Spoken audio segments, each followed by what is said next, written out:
Hello everyone, welcome to civil step Himachal. आज का जो सेशन है वो रिलेटेड है साइंस से। इसमें हम कुछ साइंस के जो एमसीक्यूज है उनको सॉल्व करेंगे।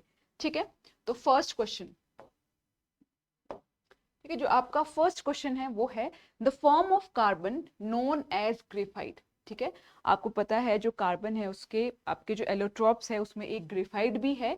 ठीक है, उससे रिलेटेड कुछ यहाँ पर स्टेटमेंट्स गिवन है, आपको बतानी है कि कौन सी ग्रेफाइट से रिलेटेड है। So first is your the form of carbon known as graphite is harder than diamond, contain a higher percentage of carbon than diamond, is a better electrical conductor than diamond, has equal carbon to carbon distance in all direction। ठीक है, so इसका जो answer है, आप इसका answer बता सकते हो कि इसका आंसर क्या होगा। जो इसका करेक्ट आंसर है that is your contain is a better electrical conductor then diamond. जो आपका ग्रेफाइट होता है वो आपका क्या होता है, कंडक्टर होता है ना। और जो डायमंड है वो आपका क्या होता है, अगर हम मेटल नॉन मेटल की बात करते हैं, ठीक है, तो उसमें जो आपके पास डायमंड है, ठीक है, बाकी मैक्सिमम जो नॉन मेटल्स है वो आपके कैसे होते हैं, सॉफ्ट होते हैं, ठीक है, लिक्विड फॉर्म में होते हैं। और जो डायमंड है वो आपका एक्सेप्शनल केस होता है जो कि आपका हार्ड होता है। ठीक है, जो आपका कार्बन है that is your non metal. ठीक है, और ये क्या होते हैं आपके पास, ग्रेफाइट, डायमंड, फ्लोरीन, ये सब आपके ग्रिफिन इज योर 1 सेकेंड। ठीक है, तो इसका जो करेक्ट आंसर है वो है आपका सी।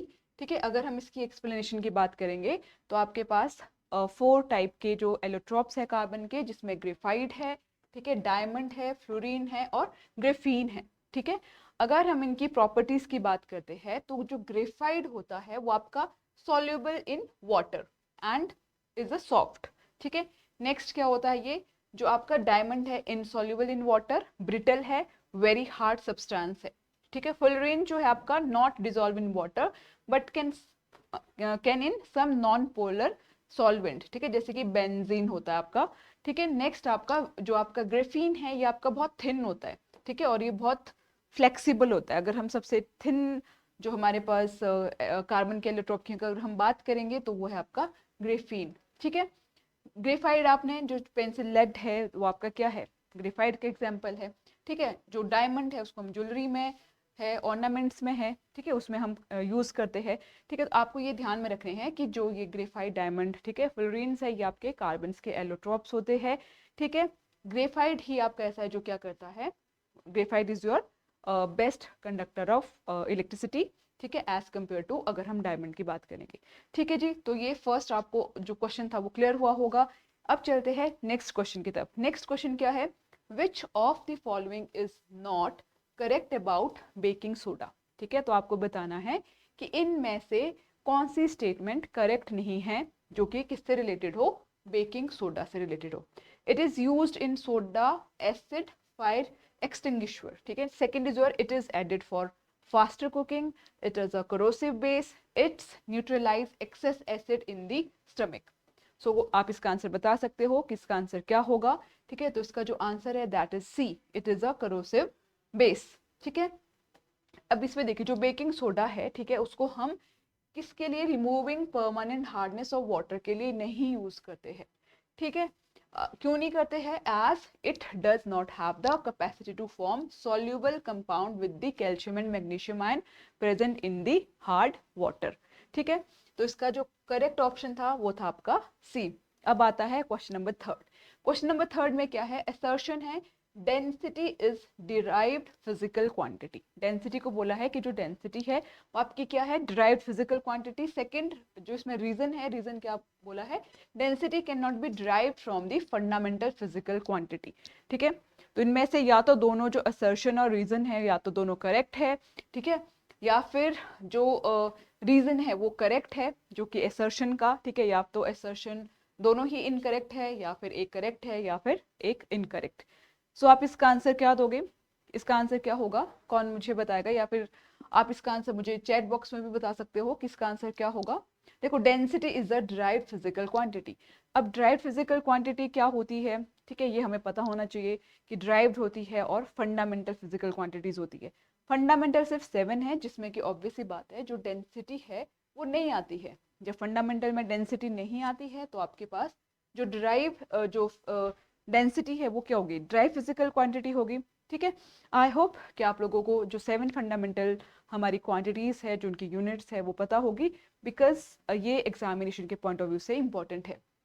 तो अगर हम इसके आंसर की बात करेंगे तो इसमें जो असर्शन है वो आपका करेक्ट है, बट जो आपका रीजन है वो आपका करेक्ट नहीं है, इसीलिए जो सी है वो आपका सही ऑप्शन है। ठीक है, जो डेंसिटी है वो क्या आपके पास ड्राइड फिजिकल क्वांटिटी है। ठीक है, फंडामेंटल फिजिकल क्वांटिटी की अगर मैं बात करूँ आपके पास, तो वो कौन कौन सी है, मास है, टाइम है, टेम्परेचर है, ठीक है, और ल्यूमिनस इंटेंसिटी है, ठीक है, और आपका इलेक्ट्रिकल करंट है, ठीक है, अमाउंट ऑफ सब्सटेंस है। ये आपकी जो 7 है आपके पास फंडामेंटल फिजिकल क्वांटिटीज होती है, इन्हीं की ही 7 फंडामेंटल यूनिट्स होती है। ठीक है, और बाकी जो आपकी फंडामेंटल क्वांटिटी से निकलती है उनको हम क्या बोलते हैं, डिराइव्ड। जैसे कि अभी आपके पास डेंसिटी है, स्पीड है, एक्सेलरेशन है, ठीक है, फोर्स, ये सब आपकी क्या होती है, डिराइव्ड क्वांटिटीज होती है। ठीक है, क्वेश्चन नंबर 4 की तरफ चलते हैं। क्वेश्चन नंबर 4 में है आपके पास, if a ship moves from fresh water into sea water it will. ठीक है, कि अगर जो आपकी शिप है वो आपकी कहाँ से, फ्रेश वाटर से सी वाटर में मूव करेगी, तो it will sink completely, sink a little bit, rise a little higher, या फिर रिमेन अनअफेक्टेड। ठीक है, सिंपल सा क्वेश्चन है, बट इसका आंसर क्या होगा, इसका जो करेक्ट आंसर है वो है राइज अ लिटिल हायर। ठीक है, क्योंकि उस पर क्या लगती है, बॉयंट फोर्स लगती है, जिसको कि आप अप थ्रस्ट भी बोलते हो। ठीक है, तो आपको ये कॉन्सेप्ट पता होगा बॉयंट फोर्स का।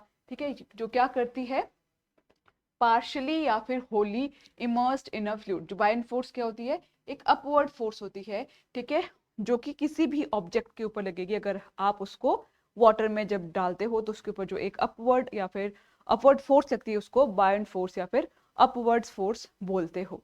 ठीक है, इसकी वजह से क्या होता है, अ बॉडी फुल्ली और partially immersed in liquid tend to lose its weight, that is it appear to be lighter. ठीक है, इसकी वजह से वो कैसा हमें टेंड्स करता है कि या तो वो होली और या फिर पार्शियली लिक्विड में वो इमर्स फील हुआ लगता है, और क्या करता है कि जो अपीयर कैसा होगा, टू बी लाइटर। ठीक है जी, नेक्स्ट बात करेंगे question number 5। When a moving bus suddenly applies brakes, the passenger sitting in it fall in the forward direction, this can be explained by. ठीक है, सो यहाँ पर आपसे पूछा है कि जब कोई चलती बस, ठीक है, जब कोई चलती हुई बस होती है, अगर सडनली ब्रेक्स को अप्लाई किया जाए तो जो पैसेंजर्स उसमें बैठे हैं वो आगे की तरफ गिर जाते हैं। उसके पीछे कौन सा है, the theory of relativity, Newton first law, Newton second law, या फिर न्यूटन थर्ड लॉ। तो कौन सा लॉ लगता है इसमें, इसमें लगता है आपके पास न्यूटन फर्स्ट लॉ। ठीक है, तो B is the correct option. ठीक है, तो B is the correct option. आपने इनर्शिया पढ़ा होगा। ठीक है, इनर्शिया जो है, इनर्शिया किसको बोलते हैं, कि कोई भी ऑब्जेक्ट, ठीक है, वो अपनी स्टेट में रहना चाहेगा, चाहे वो रेस्ट पे हो या फिर वो मोशन में हो। ठीक है, तब तक जब तक कोई एक्सटर्नल फोर्स उस पर हम अप्लाई ना करें। ठीक है, तो ये जो फर्स्ट लॉ है इसको आप लॉ ऑफ इनर्शिया भी बोलते हो। ठीक है, अब इसमें जो लगता है कि जैसे कि हम बस में ट्रेवल कर रहे हैं, ठीक है, सडनली क्या हुआ, ब्रेक अप्लाई हुआ, तो हमारे जो अपर बॉडी है वो तो मोशन में है। ठीक है, उसको तो नहीं पता कि जो बस है वो रुक चुकी है, इसीलिए हल्का सा जो जर्क है वो आपको आगे की तरफ लगेगा। ठीक है, तो that is your first law of Newton's या फिर लॉ ऑफ इनर्शिया। ठीक है, यही आपको यहाँ पे भी देखने को मिलेगा। नेक्स्ट क्वेश्चन नंबर 6, यहाँ पर आपको दो लिस्ट गिवन है। ठीक है, लिस्ट 1 है एंड लिस्ट 2 है। ठीक है, एक लिस्ट में आपको यूनिट्स गिवन है, दूसरे में उसकी फिजिकल क्वांटिटी। तो आपको मैच करना है कि कौन सी फिजिकल क्वांटिटी की कौन सी यूनिट है। ठीक है, तो इजी है, आप इसको मैच कर सकते हो। जैसे कि वॉट है, अगर हम पावर की बात करें तो पावर को किस में मेजर किया जाता है, वॉट में मेजर किया जाता है। ठीक है, इलेक्ट्रिकल चार्ज की बात करें तो कूलॉम में। ठीक है, ल्यूमिनस इंटेंसिटी की बात करें तो कैंडेला में, और मैग्नेटिक फील्ड की बात करें तो टेस्ला। ठीक है, तो इसमें जो करेक्ट ऑप्शन आपके पास बन क्या रहा है, ए का 2, बी का 4।